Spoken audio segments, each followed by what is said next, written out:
Hello, good evening. This is Kuya Martin. This is the Filipino version of my Bible verse reflection. And the Bible verse is Ecclesiastes 3, verse 1. To everything, there is a season, a time for every purpose under heaven. So, the key takeaways for this is may tamang panahon para sa lahat ng bagay sa buhay natin. Hindi natin kailangang madaliin ang mga desisyon o mag-alala kung mabagal ang takbo ng mga pangyayari. God is in control. May plano siya at sakto ang timing niya para sa bawat isa. May tamang panahon para sa lahat ng bagay sa buhay natin. Alam naman natin na ganun talaga. Kapag may hinihiling tayo, pag tayo may pinagdarasal, may tamang panahon para dyan. Maaaring hindi bukas, hindi sa isang araw, hindi sa isang taon.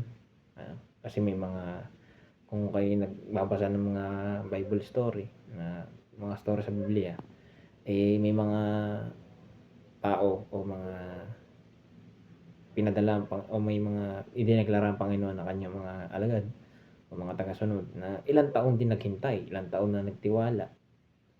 40 years, mga gaano katatagal na paghihintay o si Panginoong Jesus mismo na paglalakad, walang kain, gaano katagal na hindi kumain. So, kung may mga ganong instances na talagang sila kaya nilang maghintay ng ganong katagal, sila pa na sa hirap ng pagkakataong mga panahong yun. At ngayon, tayo na privilege na sa lahat ng bagay. Sino tayo para magreklamo pa na lahat ay parang isusubo na lang, andyan na. And then, yun, magtiwala tayo na lahat ng pagkakataon may panahon para sa mga bagay na pinagdarasal natin. O hindi natin kailangan magmadali. Mga desisyon, at huwag mag-alala.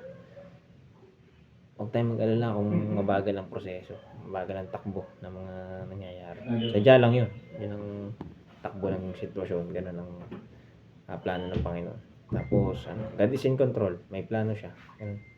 Lahat ng bagay, in control siya.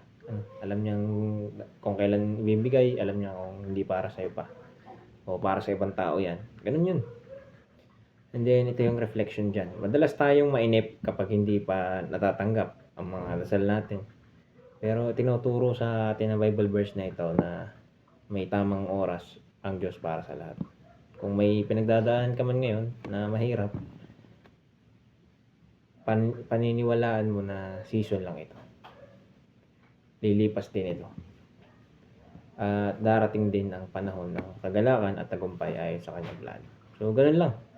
Magtiwala ka lang at maniwala. Kasi may tamang panahon para sa mga pinagdarasal mo. Kusa yan. Kusang darating, kusang ibibigay yan kung karapat dapat ka na sa bagay na yan. And then, yun.